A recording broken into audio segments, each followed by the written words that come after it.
Uyayazi into lena etholakala esinkini esiyifaka esinkini nothi iplug uthiwa kuyini okunjengesieve angazi mbevele kubizwa kuthiwa kuyini khonokuyana esithi mbe nxa sigezisa ama-vegetable kumbe whatever we're doing sikufake ukwenzela ukuthi izinto eziyingcekeza maybe okuyizithwalanyana kumbe okungamaphisi kwezinto esikusikileyo kungangeni ku-drain kuyoblokha i-drain. Uyakubona engikutshoyo?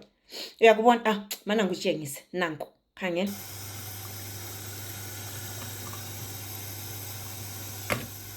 Yeah. Khonoko liyanatha yini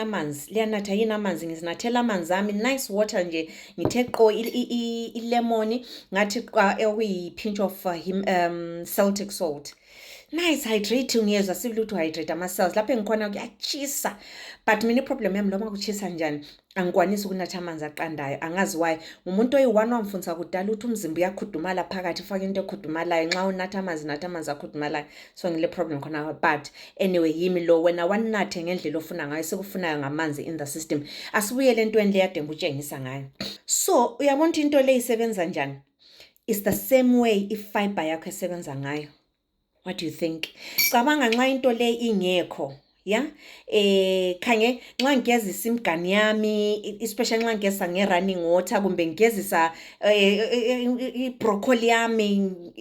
under running water whatever engiyabe ngikwenza into le iyabamba ingcekeza like I'm stress free vele ngiyarana amanzi ngenza konke engikwenzayo ngiyapheka ngifake ngike ngigezise okuyispoon lokhu ngujikele laphana ngiyakwazi ukuthi okumbhido okubambelele espoonini akusoze kuyeblokha i-drain yami kufika kubanjwa isieve le. It's the same thing nxa sisithi qalisa ngefiber. Ifiber nxa besithi iyacontrola ichukela iyacontrola icholesterol iyafida i-gut microbiome yakho ilemsebenzi emihle emningi yikho ekwenzayo anti sithi thina qalisa ngokudla ifiber dlana ama-veggies especially green vegetables ayi-soluble fiber especially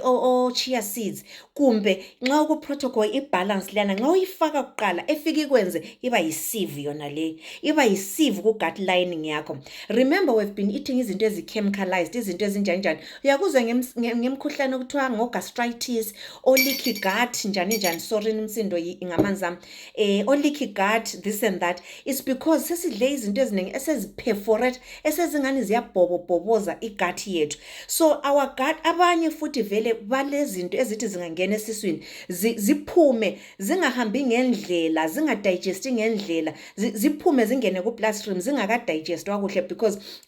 our lining is now compromised ayisekho healthy ngendlela ngenxa yokudla lokhu kade sikudla iminyaka yonke le okungela fiber oku-chemicalized. Now i-fiber umsebenzi wayo ingafika ihlale laphayana the rest of the food okubuyayo phela mind you even usidla healthy even usidla whole we all know that sokulama-GMOs amaningi vele ukudla kulama-fertilizer kulama-pesticides there is so many wrong things okungenayo lamanye amafutha okunye ukudla okudlileyo maybe kudle restaurant kuphekwe ngama-seed oils ifiber iyakubamba ngendlela isieve le ebamba ngayo okuyizithwala kwami lokhu esinkini ukwenzela ukuthi at least to a greater extent izinto ezizangena ku-bloodstream zibe zingcono zibe zisiviwe kancane it goes a long way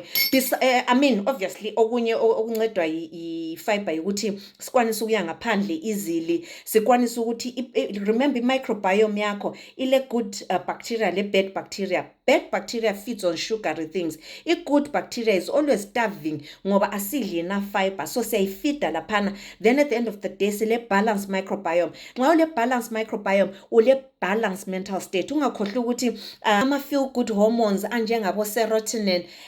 almost 90% is produced in the gut. Nxa besithi your gut is your second brain batsho khona lokho ukuthi kulama-hormones amaningi are-important for your mood for so many things for your appetite that are produced in your gut so you want to look after i-gut liyana so i-fiber iyancedisa entweni leziyana kodwa ngifuna ukuthi ukukhumbule every time